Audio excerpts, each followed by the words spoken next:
جو وزیر اعظم پاکستان ہمارے فیلڈ مارشل کو دیتے ہیں۔ اس کا مطلب ہے کہ تعلقات میں کہیں رکھنا نہیں، شیشے میں کہیں پر بال نہیں ہے، لیکن کچھ لوگ اس بال کو کریٹ کرنے کی کوشش کر رہے ہیں کہ تاکہ شیشہ ٹوٹ جائے اور یہ پارٹنرشپ جو ہے یہ ختم ہو جائے۔ اس کے ساتھ ساتھ ہم بھول جاتے ہیں اسحاق ڈار صاحب کے بھی کلیدی کردار کو، اور محسن نقوی صاحب نے بھی بہت اچھا کام کیا۔ ایران کے جو آخری دورے انہوں نے کیے وہ بڑے امپورٹنٹ تھے۔ وہ وہاں پر گئے اور انہوں نے آ کے سیدھا ایک دفعہ تو شاید واپس سیدھا بلوچستان آئے اور وزیر اعظم اور فیلڈ مارشل کو انہوں نے بریفنگ بھی دی۔ تو یہ 4 لوگ ہیں، انہوں نے بہت اچھا کام کیا ہے۔ تو کچھ لوگ اس ٹیم کے اندر تفرقہ ڈالنے کی کوشش کر رہے ہیں، اور وہ کہہ رہے ہیں کہ سارے کنٹینر پر کھڑے نظر آئیں گے۔ مجھے یہ بتائیں، اگر سارے کنٹینر پر کھڑے نظر آئے، سیاسی جماعتوں کی بات ہو رہی ہے، تو پھر سسٹم کیسے چلے گا؟ پی ٹی آئی کے ساتھ اسٹیبلشمنٹ کی نہیں بن سکتی۔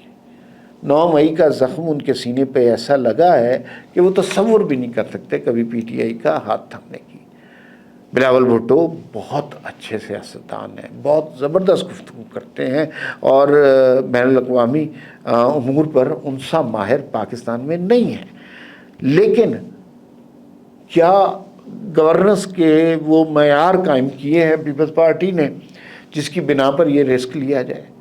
پہلے اکانومی کا یہ حال ہے، مسلم لیگ نون، شہباز شریف، مریم نواز اپنی بساط تک جتنی بہتر گورننس کرنے کی کوشش کر سکتے ہیں کر رہے ہیں۔ اب امیجن کیجئے یہی سسٹم ہے، اس میں پیپلز پارٹی کی حکومت آ جاتی ہے اور وہاں پر بیڈ گورننس کے ساتھ یہ سسٹم چلنا ہے، تو پھر تو معاملات بہت خراب ہو جائیں گے، پھر یہ سسٹم نہیں چلے گا۔ تو اس کے علاوہ، اس سسٹم کے علاوہ آپشن کوئی نہیں ہے۔ کوئی نیا تجربہ کرنا چاہتے ہیں تو کوئی روک تو نہیں سکتا، ظاہر ہے کون روک سکتا ہے، لیکن تجربہ تو عمران خان بھی تھے، آج تک ہم اسے بھگت رہے ہیں، اور اب میرے خیال میں اب ہماری بس ہو چکی ہے، ہم متحمل نہیں ہیں۔ جہاں تک اس بات کا رول ہے کہ فیلڈ مارشل نے کتنا اچھا کردار ادا کیا، اس میں تو کوئی ڈاؤٹ ہے ہی نہیں۔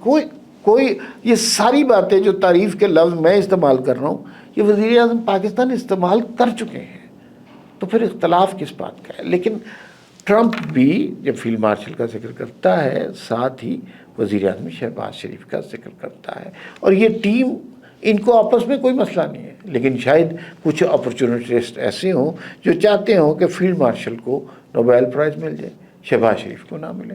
حالانکہ مجھے پتا ہے شہباز شریف صاحب کو مل بھی گیا، انہوں نے جا کے پکڑا دینا ہے فیلڈ مارشل صاحب کو۔ ان کی طبیعت ایسی ہے نا، وہ اختلافی مزاحمتی سیاست نہیں کرتے، وہ تسلی سے سب کا احترام کر کے چیزوں کو لے کے جانا چاہتے ہیں۔ تو اللہ کرے نوبیل پرائز پاکستان کو ملے، لیکن اگر ملا تو ٹرمپ کی زندگی کی سب سے بڑی خواہش ہے، تو وہ اگر اسے نہ ملا تو اس نے جو ہے نا صرف کھا لینا، نیلا تھوتھا کھا لینا اور اس نے مر جانا۔ اب ذرا تھوڑا سا نا اس عرصے میں پی ٹی آئی کے کردار کو دیکھ لیں۔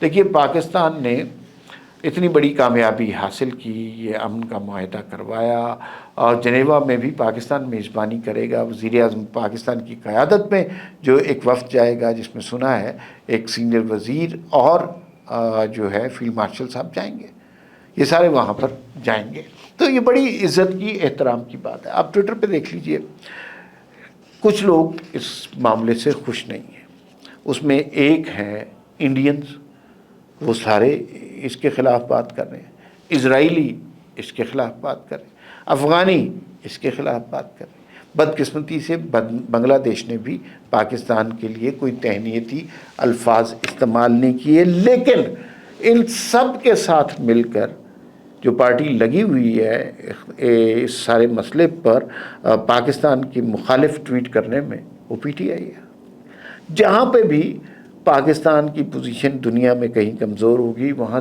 سب سے آگے پی ٹی آئی نظر آئے گی۔ کشمیر کے ایشو پہ وہاں جو فساد کرنے والے ہیں، کتنے لوگوں نے آگے اسٹوڈیو میں کہہ دیا، اس میں بنیادی طور پر پی ٹی آئی والے شامل ہیں۔ جو برطانیہ میں فسادات کر رہے ہیں، برطانیہ میں جو احتجاج کر رہے ہیں، وہ وظیفوں پہ پلنے والے لوگ ہیں اور سارے پی ٹی آئی کے ٹرینڈ ہیں۔ جن جاہلوں کو باشعور کہہ کے بیوقوف بنایا گیا، وہ سارے وہ لوگ۔ جی بی کے اندر میں ریلیجس ڈبیٹ میں نہیں جانا چاہتا، کس پی ٹی آئی کے ریلیجس لیڈر کے فرمان پر وہاں فسادات ہوئے، اور پاکستان نے اس جنگ میں ایران کا جس طرح ساتھ دیا، اس کے باوجود اختلافات پیدا کرنے کی کوشش کی، وہ اختلافات جو نہیں تھے۔ تو یہ صورتحال ہے، لیکن تحریک انصاف اب قومی سیاست سے نکلتی جا رہی ہے۔